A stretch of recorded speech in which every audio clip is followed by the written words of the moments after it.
This fantastic painting is by Mexican artist José María Velasco, one of the most important artists of the 19th century. It shows a sweeping view of the Valley of Mexico. Imagine standing on the hill looking at this vast landscape, with mountains and volcanoes far off in the distance. A lake shimmers to the left, and in front of us, detailed rocks and plants, and even a soaring eagle appear. Perhaps it's no surprise to hear that Velasco is the most famous Mexican landscape painter of the 19th century. But what exactly is landscape painting?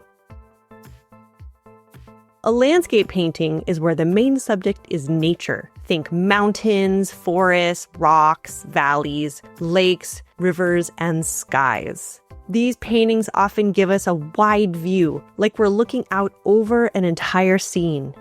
Artists all over the world have created landscape paintings, from China and Japan to Europe and the United States. Each culture has its own way of capturing the natural environment. Compare the delicate, restrained, black ink landscape of Ogata Kōrin to the dramatic, colorful, light-filled paintings of Albert Bierstadt. One of the most famous landscape paintings is, of course, Starry Night by Vincent van Gogh, where the swirling sky nearly takes over the tiny town below. The word landscape actually comes from the Dutch word landschap, which used to mean a region of land. But beginning in Holland in the 1500s, it became a word for paintings of nature, just as artists began refocusing more on painting the land itself. Let's turn back to Velasco to look more closely at how one landscape painter embraced the land as his subject. What does he do to really draw our attention to it? Why did he care about this specific location? Velasco didn't just paint any landscape. He painted the Valley of Mexico many times. His paintings show the vast monumental beauty of the land, slight signs of rapid industrialization like roads and dust clouds, and his use of a detailed naturalistic style. Some artists of his time painted outdoors, but Velasco worked inside. That didn't mean he ignored nature, though. Far from it.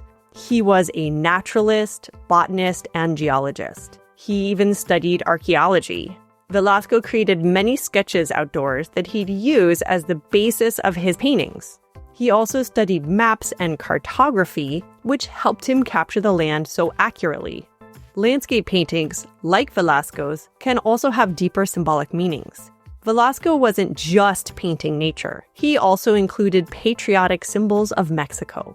A small shrine to the Virgin of Guadalupe is barely visible, but this important Catholic icon was a powerful national symbol of Mexican cultural identity, and still is.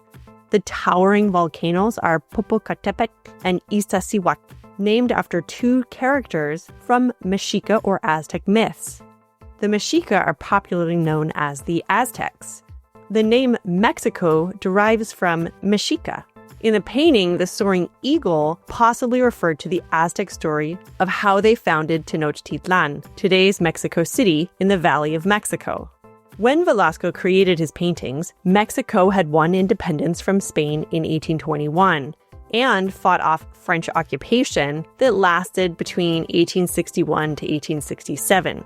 Velasco's landscapes celebrated Mexico's history, identity, and the beauty of the land at a time when a new national identity was being created. It is an important reminder that landscape paintings aren't always just pretty to look at.